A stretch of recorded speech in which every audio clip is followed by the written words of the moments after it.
વડોદરા જિલ્લામાં દશરથ રણોલી જિલ્લા પંચાયત દ્વારા આજે આયોજિત નૂતન વર્ષ સ્નેહ મિલન સમારોહ ભવ્ય રીતે યોજાયો હતો।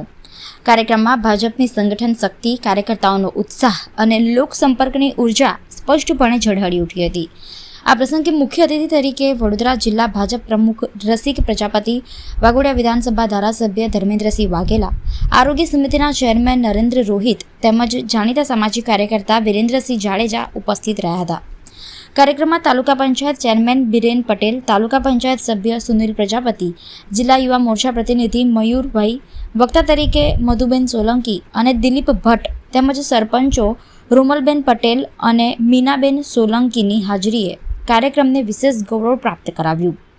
દશરથના ડેપ્યુટી સરપંચ તથા મોટી સંખ્યામાં ગ્રામજનો અને કાર્યકર્તાઓની ઉપસ્થિતિએ સમગ્ર કાર્યક્રમને પારિવારિક અને ઉત્સવી માહોલમાં ફેરવી દીધો હતો।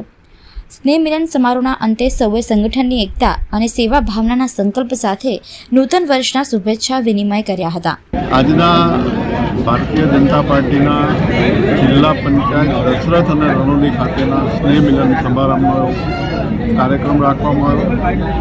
ખૂબ મોટી સંખ્યામાં જિલ્લા પંચાયત સદસ્યશ્રીઓ, તાલુકા પંચાયત સદસ્યશ્રીઓ, સરપંચશ્રીઓ, જિલ્લાના પ્રમુખશ્રી રસિકભાઈ, તમામ લોકોએ હાજર રહીને વધારેલ સૌ કાર્યકર્તાઓને નવા વર્ષની ખૂબ ખૂબ શુભકામનાઓ પાઠવી।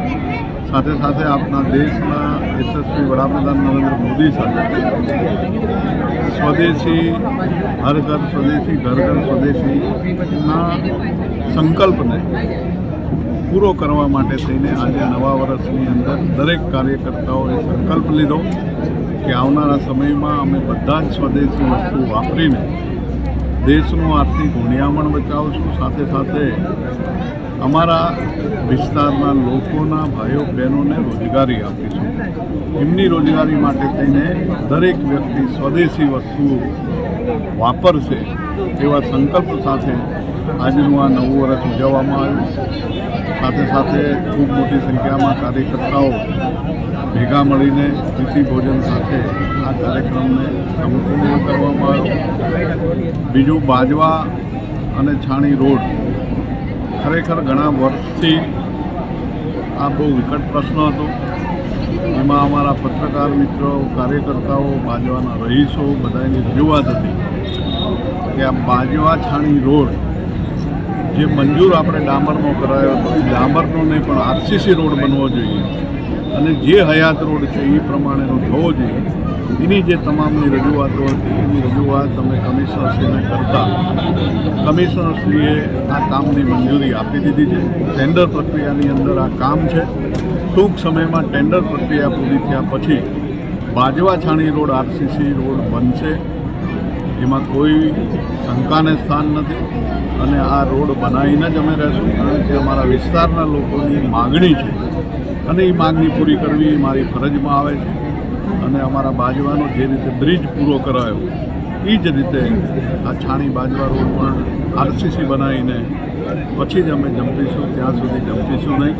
અને આ કામ ઓલરેડી મંજૂર થઈ ગયું છે। ટૂંક સમયમાં ટેન્ડર પ્રક્રિયા પૂરી થાય અને વર્ક ઓર્ડર લેવલે આવ્યા પછી ખાતમુહૂર્ત કરીને આ કામની શરૂઆત કરશું।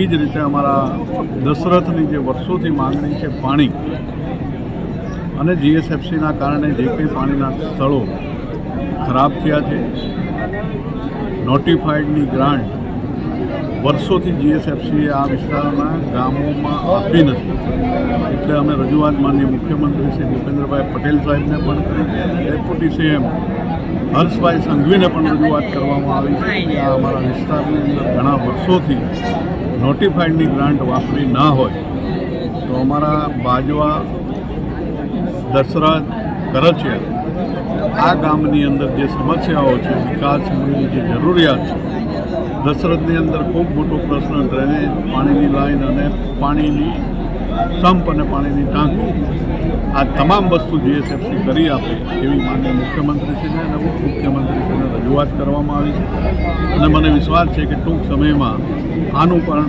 નિરાકરણ। ગુજરાત સરકારે ખેડૂતોની સરકાર છે એટલે તાત્કાલિક ધોરણે સર્વે કરીને 10,000 કરોડ જેવું માત્ર રકમ જે ખેડૂતોને આપી છે તો સરકારને હું આવા નિર્ણયથી ખૂબ આવકારું છું।